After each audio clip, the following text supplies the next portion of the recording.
Okay, so he fouled him. Is that what you want to hear, Detroit fans and Detroit players? And most importantly, the very livid coach Bickerstaff, whose initials apparently stand for jealous baby, because he once again used his post-game presser to excoriate the officiating team because that was much easier for him than explaining his team's late Game 5 collapse? But yes, there was definitely contact as Jarrett and Ausar Thompson grappled for the loose ball at the end of regulation. And a foul certainly could have been called. But don't take my word for it. Just ask every Detroit fan who will be screaming about that moment at least until football season, and then periodically for years to come whenever the painful memory arises. And I'm at peace with that.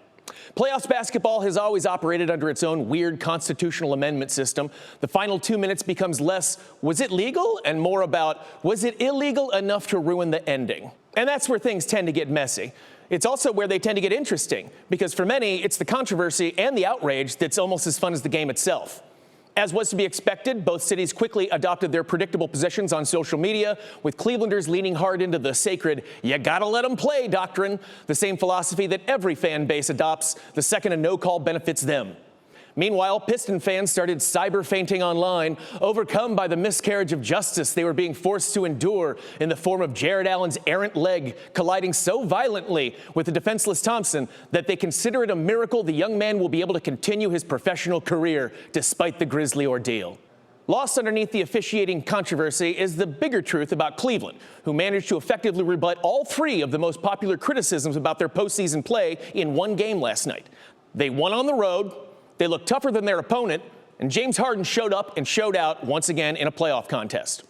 In the end, Cleveland just looked more poised and seasoned than Detroit, which makes sense because they are. Unlike the Pistons, most of this Cavs team has spent the last 3 seasons losing the very type of soul-crushing playoff game that this young Detroit team did last night. And I'd contend that it's at least partially due to that very losing experience that the Cavs were able to pull that out. They are a team that knows, perhaps better than any, what it's like to exceed expectations in the regular season, only to learn that the playoffs are a very different animal.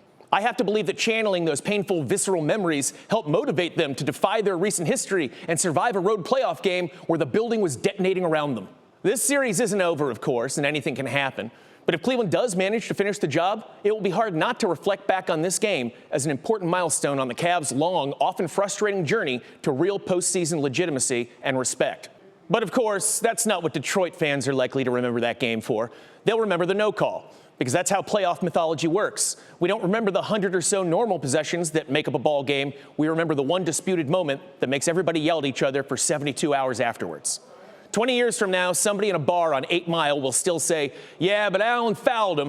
And then somebody else will immediately fire back, yeah, but it's the playoffs. You can't call that. And honestly, both those hypothetical future barflies will be right. It's just nice to not be the team on the losing end of that valid argument for once. I could get used to this. In closing, hey, Detroit, nice try. Kid Rock still stinks, and go Cavs.